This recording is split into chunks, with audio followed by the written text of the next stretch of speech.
Have you ever wondered, could it be that the very small daily habits are silently shortening your life? Not an accident, not a sudden terminal illness, but the things you do every morning, every night, without ever thinking they are dangerous.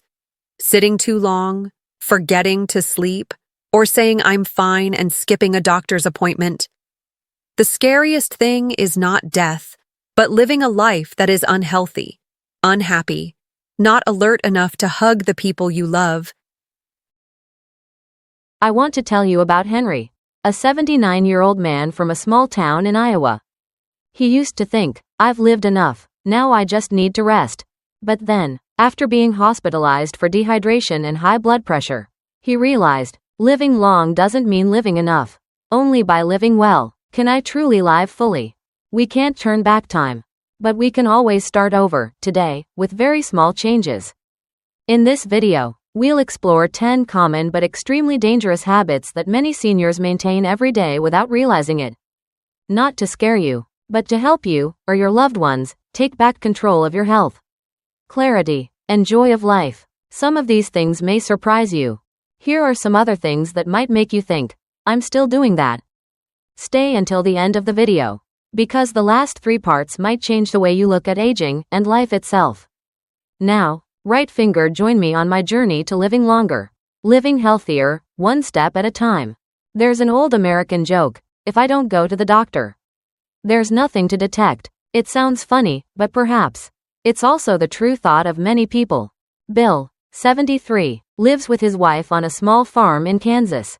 He has worked hard all his life and has never been a fan of going to the hospital. Every time I go there, they always find something wrong. He often says when his wife reminds him to get a regular checkup. But then one autumn morning, he fainted in the garden while trimming the hedges.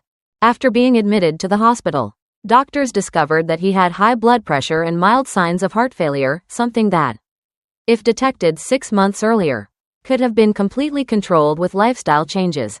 What Bill regrets most is not the disease, but the time lost, the mornings he could have woken up healthy, tended the garden with his wife, or cycled around town. You see, many diseases do not have warning bells. They do not hurt immediately. They just silently build brick by brick into the wall that keeps you from living a healthy life ahead. And here is the sad thing. Most seniors only go to the doctor when their body is screaming. Instead of listening to the first whisper, regular health checkups are not to find disease, they are to preserve what is good before it changes. It is an act of love to yourself and to those who always want you to be healthy. Because when you take proactive care of your body, you don't just live longer, you live better. And one of the simplest, yet most overlooked habits, is what we're going to talk about next. Many people think that thirst is the first signal the body sends when it's dehydrated. But for older people, the opposite is true. When you feel thirsty, it means your body is already dehydrated. Doris, 76, lives in a small apartment in Chicago. She drinks no more than a glass of water a day. I don't feel thirsty, and drinking a lot makes me have to go to the bathroom all the time, which is inconvenient, she said when her daughter asked. Instead, she drinks black tea, a little coffee, and occasionally a can of cold soda every afternoon. Gradually, she found herself feeling lightheaded, dizzy when standing up, and her stomach was having trouble digesting food.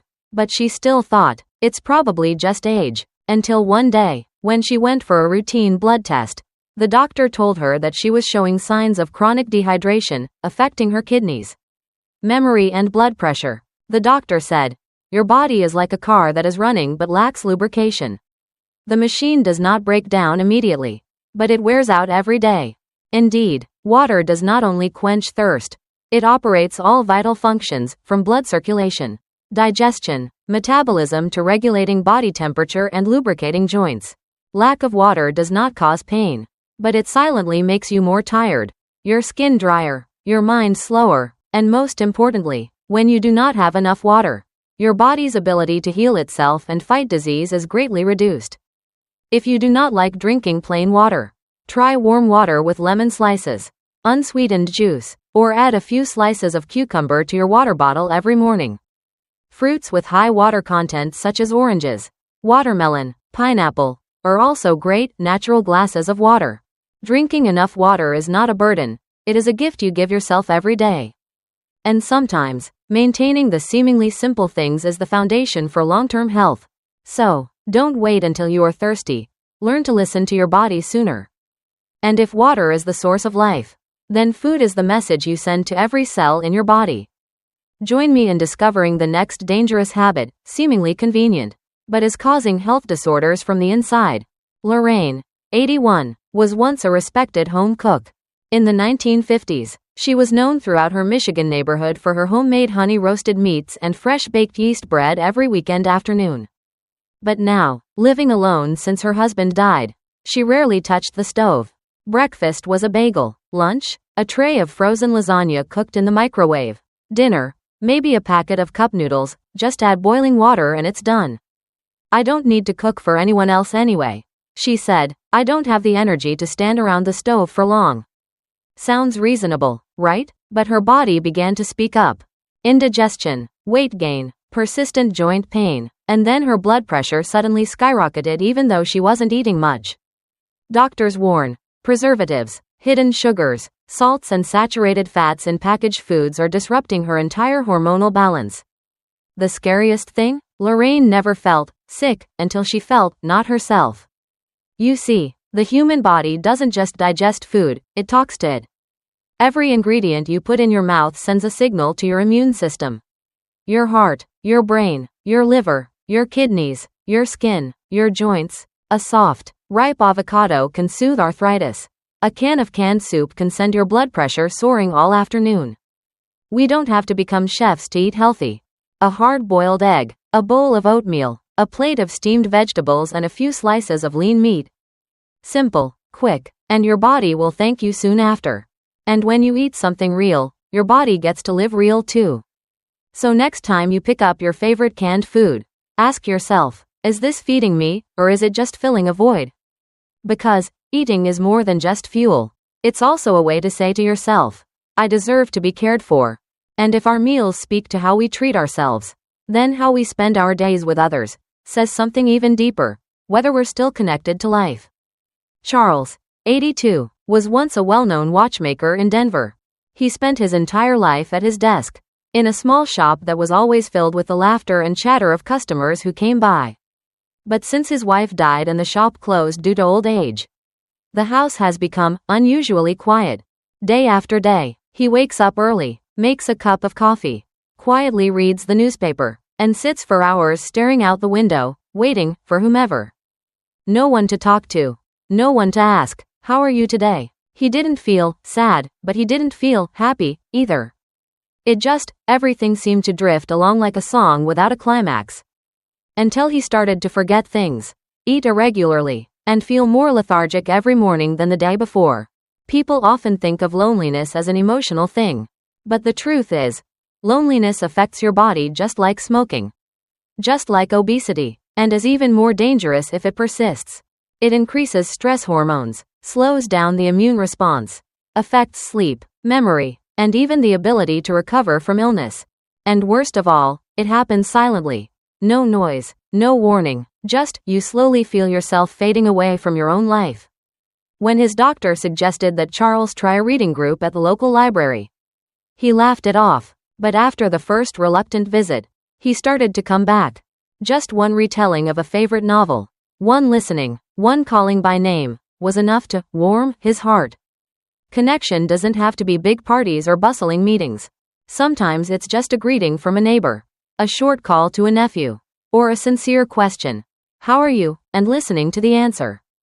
We are human, and humans need to be seen, heard, touched, remembered, and sometimes, that connection not only makes you feel valued, but can also save your life. If loneliness is the absence of sound from the outside, then stress, prolonged tension, is the constant noise from within. Mr. Leonard, 74 years old, living in the suburbs of Oregon, is the person everyone thinks is calm as a lake.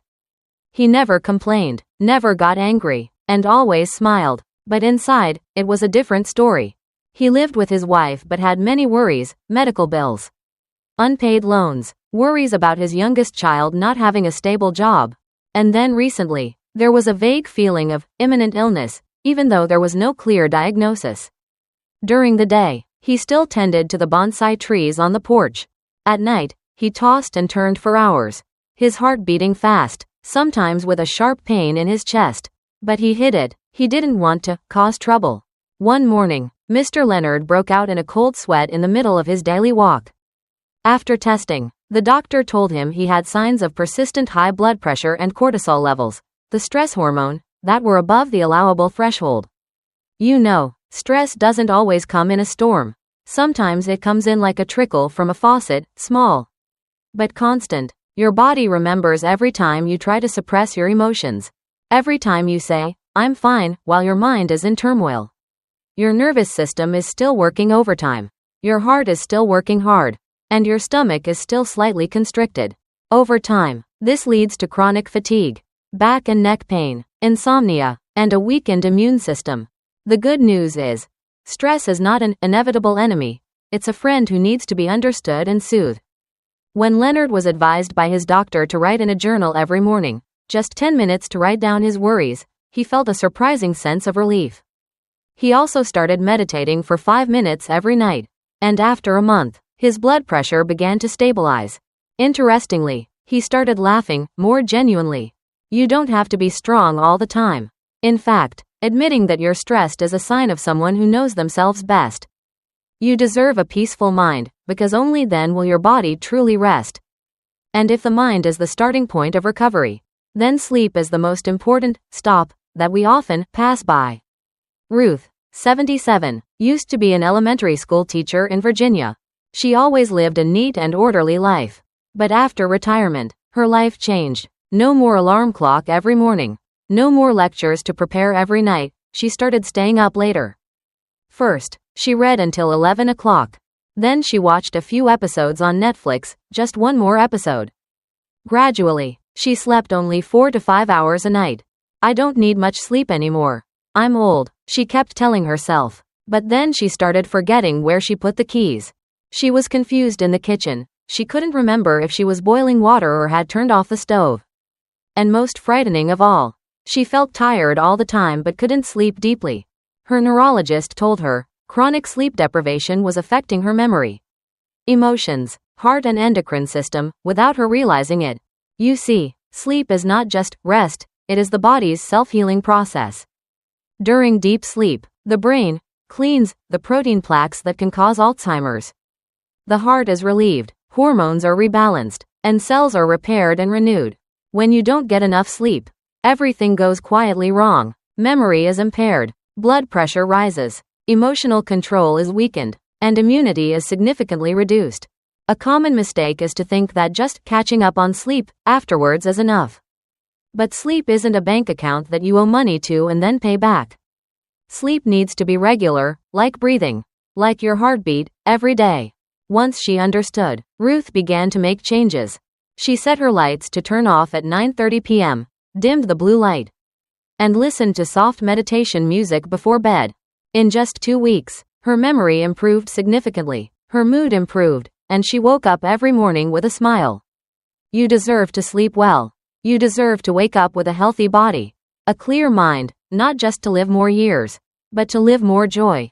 Gerald, 79, used to be a mechanical engineer in Minnesota. He had always been an active, meticulous person, working non-stop from morning to night. But since retiring, all movement seemed to stop.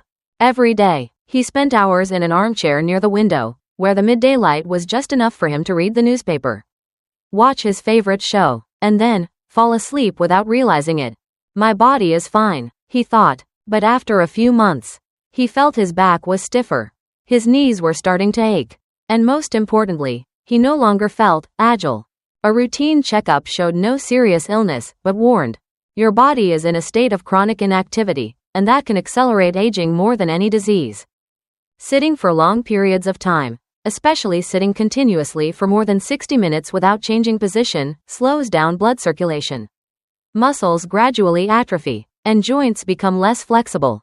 It slows down metabolism, causing weight gain even if you eat little. More importantly, it increases the risk of heart disease, stroke, diabetes, and even some forms of cancer. There's nothing wrong with sitting for long periods of time, as long as you know when to stand up. You don't need to run a marathon. You don't need a gym. Just stand up and walk around for 3 to 5 minutes every half hour. Stretch. Breathe deeply. Gerald then started a get-up game every hour. He would set an alarm to go out on the porch, water a few potted plants, or simply walk around the dining table. His body felt lighter. His sleep was deeper. His mind was more alert. Movement is your body's way of saying, I'm still alive, and every step you take, no matter how small, is a step against the silent decline. And if sitting for too long is stagnant, a poor diet, especially ultra-processed foods, is the sweet poison that many seniors are unwittingly consuming every day. Elma, 75, lives alone in a small apartment in Atlanta. After her husband died, she lost her inspiration to cook. Her refrigerator was always full of convenient plastic containers, packaged pasta, instant sausages, pretzels, and a few familiar canned soups. There's no need to cook elaborately when you're alone, she often told her children and grandchildren when asked. But as time went on, she began to feel heavier. Her sleep was irregular, and she sometimes suffered from heartburn when she hadn't eaten anything spicy. Her doctor recommended a blood test, and the results surprised her: high cholesterol, abnormal liver enzymes, and early signs of insulin resistance. It wasn't that she was eating too much. It was that what she was eating was no longer real food, it was convenient, fake versions of it. You see, processed foods, from cookies to bottled sauces, are often loaded with salt, sugar, preservatives, industrial oils, and synthetic flavors that your body isn't designed to process on a daily basis. They increase inflammation, cause visceral fat, disrupt hormones, and directly impact your liver, kidneys, and nervous system. The worst part is, they don't cause immediate harm. They build up silently, and by the time you notice, it's too late to reverse. After a long conversation with a nutritionist, Elma tried making small changes. She replaced sausage with boiled eggs. Afternoon cookies were replaced with apples and almonds. Canned soup was replaced with a simple vegetable soup she learned to cook on YouTube. 3 weeks later, she felt more alert. Her sleep was deeper, and best of all, that I'm taking care of myself feeling returned. Meals aren't just about survival, they're about staying healthy. And each choice on the plate is a message to your future. And if food is fuel for the body, then your relationships with others are fuel for the spirit. But many people, for one reason or another, have gradually fallen into a spiral of separation and mental isolation. Mr. Felix, 80, used to be the most active person in a group of friends playing chess in his Houston neighborhood. But since his best friend died of a stroke, he has gradually withdrawn from meetings. At first it was, I'm a little tired.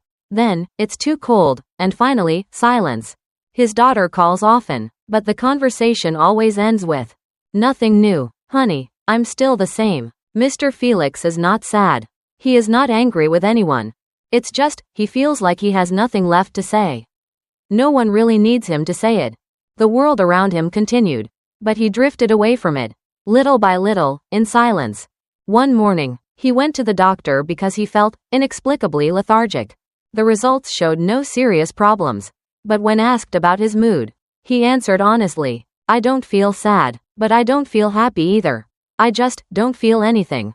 That was a sign of silent mental decline, a condition that is very common in older people, especially those who have lost close social relationships. You know, communication is not just about talking. It is a process of stimulating the brain, releasing emotions, and strengthening the meaning of life. When you no longer share, no longer listen, no longer connect, the brain gradually shrinks like an empty house. Mental isolation can lead to disorientation, mild depression, dementia, and even a weakened immune system. Luckily, connection doesn't have to be big. For Felix, the first step was agreeing to meet up with his old chess group, just once a week. Then he started writing down stories from his youth to share with his grandson, who was about to go to college to study journalism. After a few weeks, his eyes lit up, and he told his daughter, not only do I have stories to tell, I feel like I'm really living. You don't need a lot of people to feel connected. Just someone to listen, a reason to talk, and a place to belong. And finally, we come to a seemingly harmless habit, but it could be the biggest culprit in shortening your life, every time you repeat it without thinking about the consequences. Richard, 78, used to be a car mechanic in New Jersey. His life was associated with the sound of the engine, the smell of oil, and a cigarette held loosely in the corner of his lips. After every meal, one cigarette. Every time he was stressed, one cigarette. When happy, when sad, he chose cigarettes as a close friend. I smoked all my life. And I still live to this age, it must be okay. That was what he often said, half jokingly, when his relatives advised him to quit. And then, after a cough that lasted longer than usual, he went to the doctor. His lungs were clearly weaker.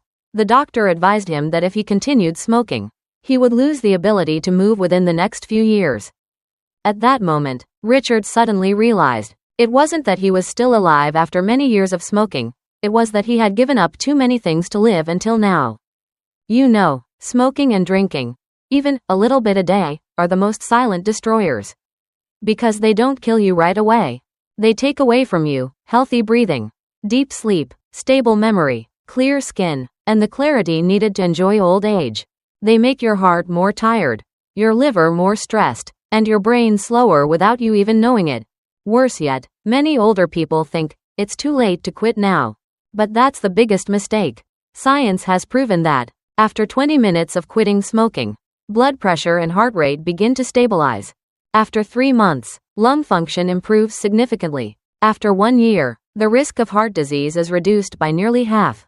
Likewise, cutting back on alcohol, or replacing it with herbal tea, water, or fruit juice, can also improve sleep, mood, memory, and weight control. Richard didn't quit smoking right away. But he started keeping a diary of every time he had a craving, to see why he wanted to light up. Then he replaced the habit with a short walk, a chat with a neighbor, or a cup of cinnamon tea in the evening.